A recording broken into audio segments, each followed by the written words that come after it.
I'm Larissa, and I'm Dallas Willard's granddaughter. And he used to say I was a granddaughter. But granddaughters only exist with grandfathers. And he was the best grandfather of them all. He always knew what to say, no matter what the issue was. He always knew what to do to make me feel better, even if we were just playing games. He would play the silliest games with me. There was one game that wasn't really even a game that I made up, and he played it every time I asked. What we did was go down their driveway a little and sit on this big rock, and it was large enough to the point where I sat on it and my legs would hang over the edge and just swing back and forth, and Grandpa would stand next to me. The game of it was just simply finding rocks and throwing them down the hill and seeing who could throw them the farthest. That was never really the main focus while we were down there, though. The main focus was whatever we were talking about, until I wanted to talk about something else. I was young, and so I don't remember what we would talk about, but I remember the way that we would talk. And we would talk in any way that we wanted to. But he would talk in such a loving, calming way. He always talked like that. I always wanted that voice to teach me at USC. And I've been thinking about that a lot lately, and how that isn't going to happen. But I realized while I was thinking about it, that he had already been teaching me more than I could ever have learned in school. He taught me how to learn and observe things without him saying anything. He taught me the importance of thinking and the importance of taking time to choose your words.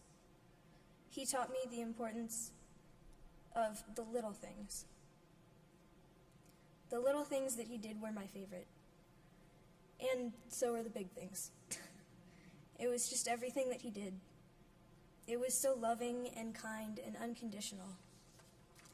He had unconditional love for everyone that he met. That was another thing that he taught me. Love everyone.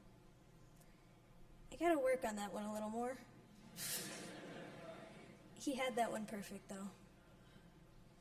All the little things he did added up every day, one by one, and showed how much he cared about you. Some of the little things he did for me really showed how much he cared, now that I look back on it. When he was in his study, writing or typing on his computer, I would always try to sneak up and scare him. He would always act surprised to make me happy. That's love. He always used to wave us off as we drove away. And now some people will wave their family off, but he had a long driveway. And he would wave me goodbye from behind his white picket fence until we couldn't see each other anymore.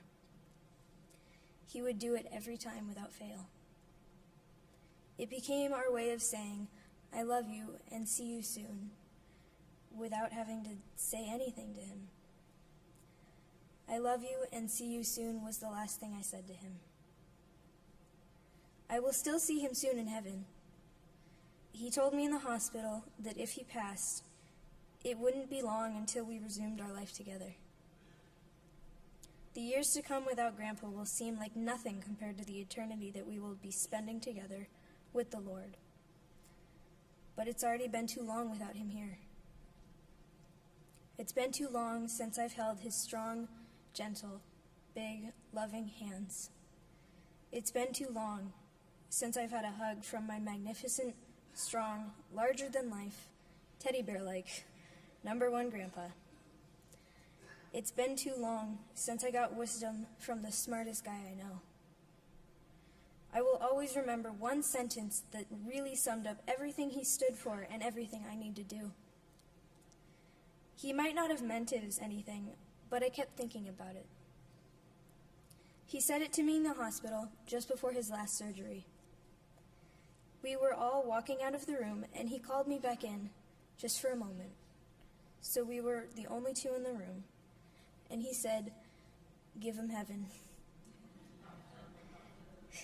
At the time, I'm pretty sure he just meant it as a joke, or maybe he didn't. He had a way of saying things that would be meaningless to him, But if you kept thinking about it, they would become so meaningful that you would never forget them. So anyway, give him heaven.